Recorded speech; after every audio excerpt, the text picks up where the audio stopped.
Kericuhan terjadi saat aksi unjuk rasa menuntut lahan plasma di Simalungun, Sumatera Utara. Pengunjuk rasa terlibat saling dorong dengan pihak pengamanan.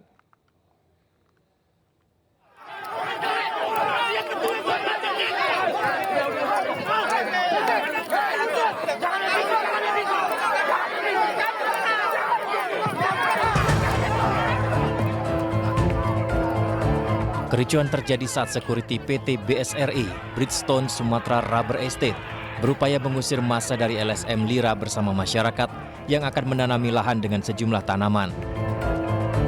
Selain menanami singkong, massa membawa spanduk dan poster berisi tuntutan jika lahan tersebut sudah habis masa hak guna usaha. Aksi saling dorong terjadi saat pendemo dan pihak security perkebunan berupaya mempertahankan tanaman dan lahannya. Kericuhan mereda saat sejumlah personil kepolisian mengamankan lokasi. Pengunjuk rasa meminta pihak perusahaan memenuhi persyaratan HGU yang telah berakhir tahun 2022. Menindaklanjuti tuntutan yang terdahulu tentang lahan plasma yang kewajiban oleh pihak Bridgestone yang mana HGU Bridgestone telah berakhir tahun 2022. Salah satu persyaratan untuk perpanjangan pembaharuan HGU itu diatur peraturan pemerintah nomor 26 tahun 2021 yang mana persyaratan untuk perpanjangan pembaharuan memiliki kewajiban membangun kebun masyarakat. Sementara menurut pihak perkebunan, hak guna usaha mereka sudah diajukan dari 2019 dan saat ini dalam pengurusan di Badan Pertanahan Nasional ATR BPN. Iya, untuk HGU PT Bridgestone sendiri sedang dalam tahap pembaruan, Pak. Sudah sampai ke tahap Kementerian ATR BPN. Kita hanya menunggu persetujuan dari mereka, Pak. 80% lah, kita bilang. Tapi memang sudah habis HGU tahun 2020 kemarin. Sudah habis dan sudah diperpanjang. Menurut peraturan perundang-undangan, perusahaan diberikan maksimal waktu 2 tahun setelah HGU habis untuk bisa memperpanjang. Tetapi Bridgestone memperpanjangnya 2 tahun sebelumnya, Pak. Dari 2019 kami sudah berproses untuk pembaruan lagi. Tapi sampai sekarang belum ada. Tapi belum, karena kendala COVID dan lain-lain, Pak. Usai kericuhan, massa mendatangi polsek terdekat untuk melaporkan tindakan anarkis pihak security. Dari Simalungun, Sumatera Utara, Dharma Setiawan, iNews melaporkan. Warga Kapuk, Cengkareng, Jakarta Barat menolak penggusuran tempat tinggal mereka yang dilakukan oleh pihak yang mengklaim telah menang proses hukum di pengadilan. Aksi penolakan ricuh akibat seorang warga histeris hingga jatuh pingsan. Sampai pada pingsan ini, astagfirullah. Ini yang Seorang ibu rumah tangga pingsan dan warga lainnya histeris mengiringi aksi penolakan penggusuran tempat tinggal di Kebun Sayur Kapuk, Cengkareng, Jakarta Barat. Ratusan warga ini menolak aksi penggusuran hingga terjadi kericuhan. Sejumlah warga berusaha menghentikan dan mengeluarkan alat berat yang akan melakukan pembongkaran di rumah mereka. Lahan yang dihuni warga seluas 22 hektar ini mencakup 2 RW dan 4 RT. Penggusuran ini akan dilakukan oleh salah satu pihak yang mengatasnamakan Sri Herawati Arifin yang diduga telah memenangkan sengketa lahan melalui proses hukum di pengadilan. Namun hingga saat ini hasil proses hukum tersebut belum disampaikan kepada pihak RT dan RW setempat.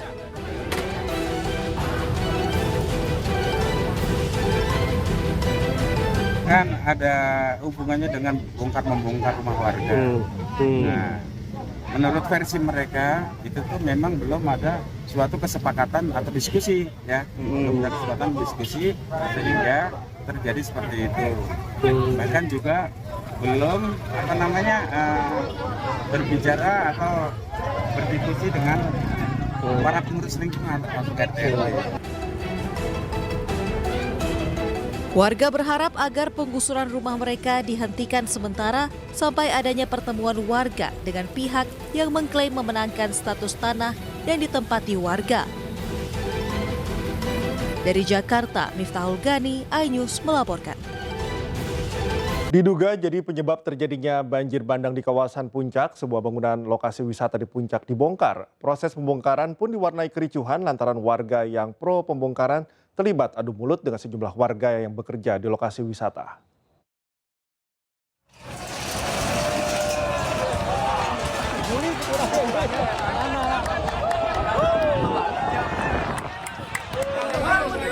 Kericuan terjadi di kawasan wisata milik Badan Usaha Milik Daerah BUMD Provinsi Jawa Barat yang berada di kawasan wisata Puncak Cisarua Bogor.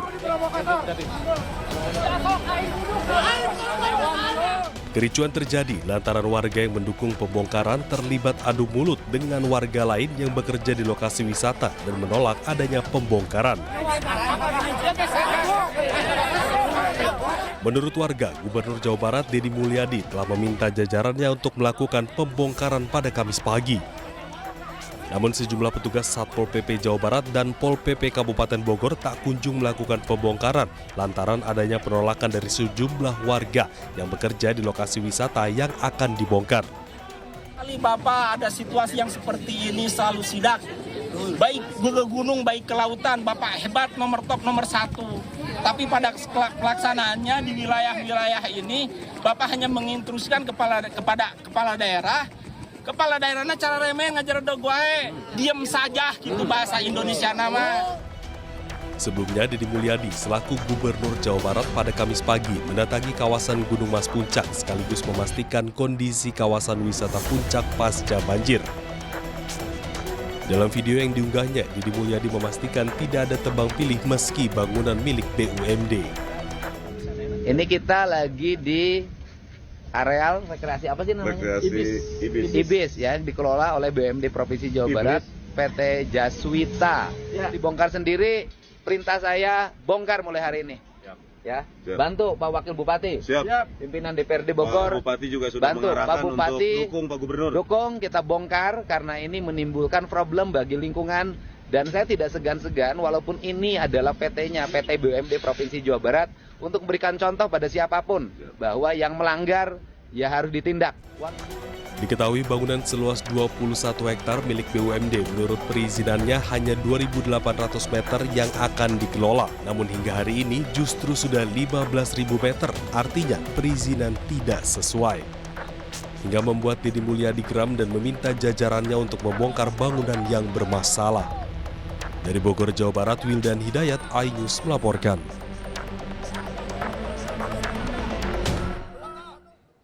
Sebelumnya, kekesalan warga atas adanya bangunan wisata di wilayah Puncak sempat viral di media sosial. Warga mempertanyakan lambannya petugas dalam melakukan pembongkaran, meskipun sudah ada instruksi pembongkaran dari Gubernur Jawa Barat Deddy Mulyadi.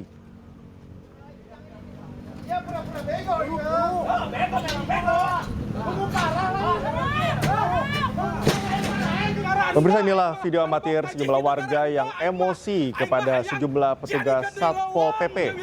Warga merasa kesal lantaran Satpol PP terkesan lamban dalam melakukan pembongkaran lokasi wisata Hibis Fantasi. Menurut warga, petugas terkesan lamban dan tak berani melakukan pembongkaran, meskipun Gubernur Jawa Barat Deddy Mulyadi telah menginstruksikan pembongkaran.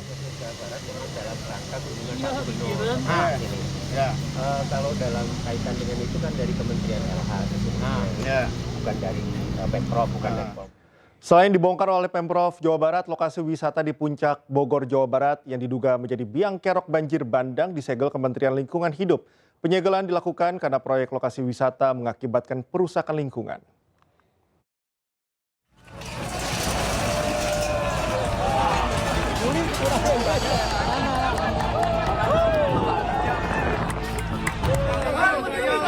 Pemprov Jawa Barat mulai membongkar lokasi wisata Puncak yang diduga menjadi biang kerok banjir bandang di Cisarua. Selain dibongkar, pemerintah juga menyegel proyek lokasi wisata karena mengakibatkan perusakan lingkungan dan melanggar aturan perizinan. Menurut Gubernur Jawa Barat Deddy Mulyadi, Pemprov Jabar sudah berulang kali memberi peringatan hingga upaya pembongkaran namun tidak digubris. Yang ya mungkin ini bagian dari perubahan area yang harusnya jadi kebun teh kemudian dirubah menjadi agrowisata. Kan jumlahnya ada 1.600 hektar. Nah kemudian diantaranya yang Jaswita. Jaswita kan dikasih KSO 23 hektar. Kemudian Jaswita itu kan PT milik Provinsi Jawa Barat. Maka saya putuskan itu untuk dibongkar seluruhnya. Kemudian dikembalikan menjadi kawasan hijau. Dan pemerintah Provinsi Jawa bersedia mengelola kawasan itu menjadi kawasan hutan. Langkah tegas yang dilakukan Pemprov Jabar mendapat dukungan dari Menteri Lingkungan Hidup dan Menko Pangan. Pembongkaran diharapkan bisa membuat kawasan puncak menjadi asri dan memiliki tanah resapan seperti sebelumnya. Dukung penuh yang dilakukan oleh Menteri KLH dan Pak Kadis BUMN ya untuk menertibkan kawasan, karena kawasan ini kan memang kawasan lindung, kemudian kawasan perkebunan yang tidak boleh untuk bangunan seperti ini ya. Ini kan enggak dulu siap mantan Menteri Kehutanan kan begini. Itu restoran yang kecil-kecil di pinggirnya dibongkar. Apalagi bangunan sebesar ini pas di tengah ya. Artinya ini baru awalan ya, Pak Zulhas? Ya harus ditertibkan. Ini juga cukup buat saya, buat kita untuk memformalisikan bahwa kegiatan ini ikut berkontribusi menimbulkan kematian, menimbulkan bencana yang cukup besar di bagian hilir sana. Sehingga Pak Menko memerintahkan kepada saya untuk melakukan tindakan tegas. Jadi tadi Pak Gubernur menegaskan bahwa ini salah satu bagian dari KSO yang ada di PTPN. Jadi data kita ada 18 KSO di PTPN. 18 KSO di PTPN dengan 33 tenan. Nah, 33 tenan ini saya sudah perintahkan saran Pak Menko untuk disegel semua, tidak ada terkecuali. Diketahui lokasi wisata ini merupakan proyek anak usaha PT Jaswita Jawa Barat yang berada di kawasan Kebun Teh, Cisarua, Kabupaten Bogor. Proyek wisata ini mengantongi izin 4.800 meter persegi, namun pembangunannya mencapai 15.000 meter persegi. Dari Bogor, Jawa Barat, Wildan Hidayat, iNews melaporkan. Lantas apa pemirsa sebenarnya penyebab banjir di kawasan Jabodetabek dan langkah apa antisipasinya agar tak terulang kembali? Kita sudah tersambung dengan Lili Retno Cahyadiningsih, Dirjen Sumber Daya Air Kementerian Pekerjaan Umum. Selamat malam Bu Retno. Selamat malam Mas Cikas. Ya baik Bu Retno, terima kasih sudah meluangkan waktu bersama kami di iNews Prime. Kalau kita bicara banjir tentu pertanyaannya adalah apa penyebabnya? Ini narasi yang sudah mengemuka di publik adalah karena tanggul. Dari PUPR, apakah memang itu penyebab utamanya, Bu Retno? Oke, memang banjir yang terjadi di Jabodetabek ya, itu terjadi karena di daerah tengah sampai ke hilir Dasiliwung itu terjadi curah hujan yang cukup ekstrim ya. Kalau kita lihat ya, batasan sangat lebat hingga ekstrim itu lebih besar dari 150 mm per hari. Namun yang terjadi di catatan kita di pos curah hujan Kampung Kelapa itu mencapai 358 mm per hari. Jadi ini suka ekstrim ya karena melebihi dari 150. Kemudian pada di pos Perkebunan Gunung Mas itu 167 mm per hari dan di Cilember 113,5 mm per hari. Jadi memang hujannya ini sangat ekstrim ya, sangat lebat dan ekstrim begitu ya. Jadi itu yang menjadikan banjir di kawasan Jabodetabek. Artinya memang tanggul yang ada saat ini tidak cukup mampu untuk menahan debit air yang cukup banyak begitu, bisa dikatakan seperti itu Bu? Iya betul Pak, karena di beberapa tempat ini melebihi dari debit rencana yang ada gitu ya. Namun ya. Oke Bu Retno, tahan dulu, kita akan lanjutkan perbincangan usai jeda dan pemirsa tetaplah bersama kami usai jeda. Kami akan segera kembali, tetaplah di iNews Prime.